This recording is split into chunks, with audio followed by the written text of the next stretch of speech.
संसार रचित हुआ सतो गुण, रजो गुण और तमो गुण। ये तीन प्रकार की शक्तियां इस संसार को चलाती है। और इस ब्रह्मांड का स्वरूप आपने पूछा मां, तो कपिल मुनि भगवान ने कहा कि माता, इस ब्रह्मांड के मूलतः तीन विभाजन हैं। तीन लोकों में ये ब्रह्मांड बटा हुआ है। वो तीन लोक कौन कौन से हैं? प्रथम पृथ्वी लोक, जिस पर हम सब रहते हैं, जिसे भूलोक कहा जाता है। इस भूलोक से ऊपर देवलोक आकाश लोक है और भूलोक से नीचे पाताल लोक है। इस प्रकार तीन विभाजन इस ब्रह्मांड के मूल विभाजन बतलाए। और कपिल भगवान ने कहा कि मां, इसके अलावा इन तीन विभाजनों में 14 और अंतर विभाजन किए गए। इसके भीतर 14 और भाग किए गए, जिन्हें 14 भुवन कहा जाता है। वो 14 भुवन कौन कौन से हैं? कपिल भगवान ने कहा कि मां, इस पृथ्वी से ऊपर, जिस पृथ्वी पर हम रहते हैं, इस पृथ्वी से ऊपर भू भुवः स्वः मह जल तप सत, ये ऊपर के लोग बतलाए गए। और इस पृथ्वी से नीचे अतल वितल सुतल तलातल रसातल धरातल और पाताल, ये नीचे के लोग बतलाए गए, जो हमारी इस पृथ्वी के नीचे हैं।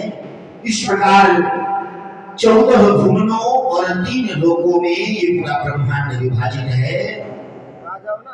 माता देवाहुति ने कहा, प्रभु ये बात तो मैं समझ गई, लेकिन इस ब्रह्मांड की रचना में और इस शरीर की रचना में परमात्मा ने किन तत्वों का प्रयोग किया? कौन कौन सी चीजें इस संसार और शरीर को बनाने में प्रयोग की गई? कपिल भगवान ने कहा कि माता, 24 तत्व मिलकर इस संसार और इस शरीर की रचना करते हैं। अब आप ध्यान से सुनिएगा, ये 24 तत्व जो मैं बतलाने जा रहा हूं, जो कपिल भगवान ने सांख्य योग में बतलाए, ये 24 तत्व ही पूरे संसार में आपको दिखाई देंगे। इनके अतिरिक्त इस संसार में और कुछ भी नहीं है। केवल 24 तत्वों में पूरी सृष्टि का रहस्य बतला दिया हमारे श्रेष्ठ विद्वानों ने। वो 24 तत्व कौन कौन से बतलाए? कपिल भगवान ने कहा कि मां,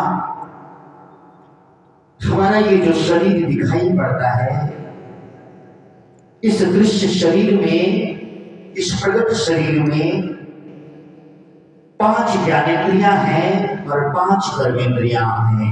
इस प्रकार 10 इंद्रियों से ये शरीर बना है। 10 इंद्रियां, जिनमें 5 ज्ञानेंद्रियां हैं और 5 कर्मेंद्रियां हैं। ज्ञानेंद्रियां कौन कौन सी हैं? कपिल भगवान ने कहा कि मां, आंख, कान, घ्राण अर्थात नाक, और जिह्वा अर्थात जीभ, और चर्म अर्थात चमड़ा, ये 5 हमारी ज्ञानेंद्रियां हैं, जिससे हमें संसार का ज्ञान होता है। ये सारे संसार का ज्ञान केवल इन 5 चीजों से हमें होता है। शरीर में ये जो 5 चीजें हैं, यही हमें पूरे संसार का ज्ञान कराती है। अगर ये न हो तो हमें संसार का कोई बोध ही नहीं होगा, हमें संसार का पता ही नहीं चलेगा। आंखों से हमें रूप का ज्ञान होता है। हमारी जो प्रथम ज्ञानेंद्रिय आंख बतलाई गई, आंखों से हम संसार के रूप को देखते हैं। तरह तरह की आकृतियां, तरह तरह के लोग, बाग बगीचे, नदी पर्वत झरने, ये सब आंखों के कारण दिखाई देते हैं। ये आंखें रूप का दर्शन करती हैं। कानों से हमें शब्द का बोध होता है, ध्वनि का बोध होता है।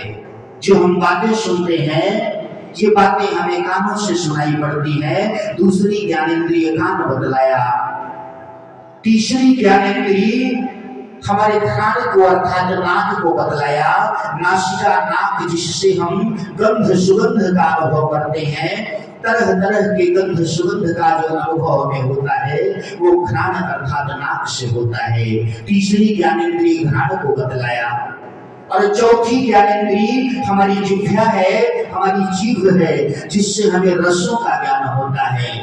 खट्टा, मीठा, तीखा, नमकीन, कड़वा, ये सारे स्वाद, ये सारे रस हमें जीभ से मिलते हैं। इस प्रकार चौथी ज्ञानेंद्रिय जीभ को बतलाया।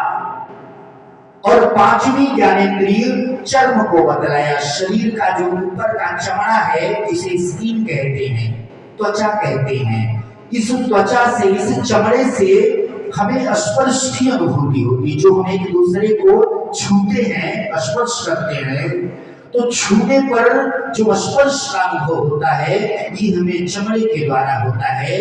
इस प्रकार पांचवी ज्ञानेंद्रिय चर्म अर्थात चमड़े को बतलाया। ये 5 ज्ञानेंद्रियां बतलाई और 5 कर्मेंद्रियां